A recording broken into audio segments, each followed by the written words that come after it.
Hello! Today we're going to see how to use a tripod like a professional. My name is Sadi and this is CineStuff. For more content like this on filmmaking, lighting and cinematography, make sure to subscribe and hit that bell button. And stick until the end of this episode for some extra tripod tricks. First off, what is a tripod? A tripod is a three-legged stand that is there to support the camera and its weight, keeping the camera absolutely still while giving you the ability to do several different moves and motions to film your shots. Tripods come in all shapes and sizes and price tags. From the tiniest to the biggest, they are a staple in the film industry.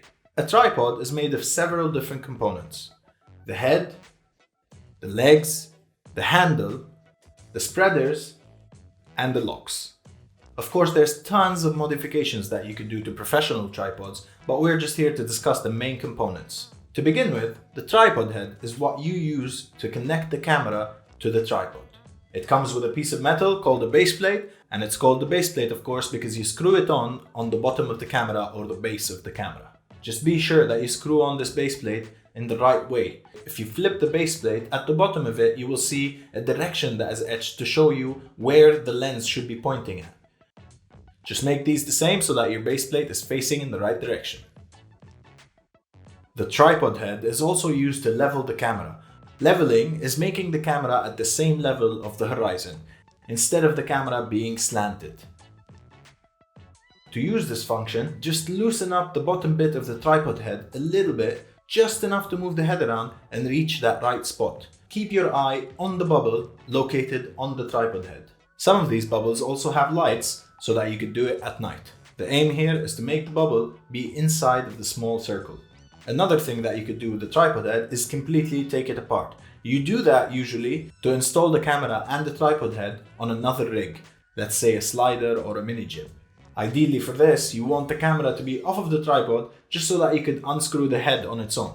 On the tripod head, there's also two very important functions, which are the pan knob and the tilt knob. To use this function, just loosen the knobs a little bit and then you could use the movements. You can loosen them up one by one to gain control over the pan or the tilt separately, or you could loosen them up together so that you could have control over the full range of motion.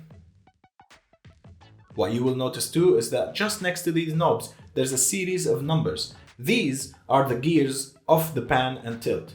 These numbers are to indicate resistance. If you put it on the lowest number, there's the least amount of resistance, and the highest number is the most amount of resistance that this tripod head has. Generally speaking, the higher the number on these gears is, the steadier the camera is. And if you go very, very low on these gears, what happens is that the head gets really, really fluid. So any type of touch to the handle of the tripod head can move your camera. But that is also very good when you want to take camera whips or you want to follow something that's moving super fast, because you do not want any sort of resistance in these type of scenarios. Now comes the legs and the spreaders. Typically, the legs have two locks on each one of them. What you need to do is to use the highest lock first, and if the height is not enough, then you could use the bottom one.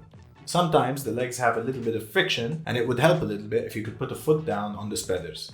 Most of these prosumer and professional tripods have some sort of suspension system if you want to go down. So if the camera is already high and you want to go lower on the tripod, what you need to do is make sure that the spreaders and the legs are not completely open. This way the suspension will not work and you could easily lower the tripod. At the bottom or the middle of the tripod, there are the spreaders. These spreaders are there to stop the tripod from splitting completely and going down on the ground if it's uneven. These spreaders also have knobs on them.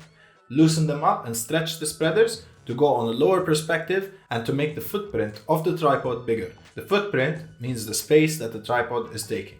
Sometimes you want it smaller, sometimes you want it bigger, depending on you. But of course, the bigger the footprint is, the steadier the tripod and the camera are. Another part of the legs are the tripod feet. These feet need to be perfectly flat on any surface that you're filming on. Otherwise, it will completely throw off the balance of the tripod and it can lead to the camera and the tripod crashing down from the slightest of movements. If you're filming in uneven terrain or on dirt and sand and even grass, what you could do is you could pull the rubber on the tripod feet and you will see that there's spikes on the bottom of these legs. What these spikes do is that they ensure that the tripod is fixed in uneven terrain.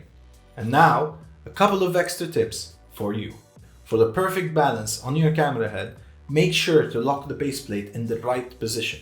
And the perfect position is not only where the base plate is showing you, but also for you to know where is the center of gravity or the center of balance of your camera. Let's say if I have a small battery and a very long lens on the camera is going to be, of course, front heavy. On the other hand, if I have a very light lens and I have a huge battery on the back, what's going to happen is the camera is going to be a lot heavier on the back. So I have to do two things here. Adjust my base plate's position to compensate that weight, either on the front or the back. And then when I'm putting the base plate on the tripod, I either slide my camera forward or slide it backwards, depending on where I want to compensate that balance. That way, when I put the camera on the tripod, it's completely balanced and it's ready to roll. Another easy tip would be, if you've reached the maximum height on your tripod, don't forget that you could still use the spreaders in order to gain a little bit of height. To do that, close the spreaders up, and that would give you a little bit of a boost in the height of your tripod. And the last tip that I want to give to you is learn how to use your tripod in tight spaces and uneven places. Let's say on the staircase or in the corner or on a sofa. To do that successfully, all you have to do is just change the height of each leg separately.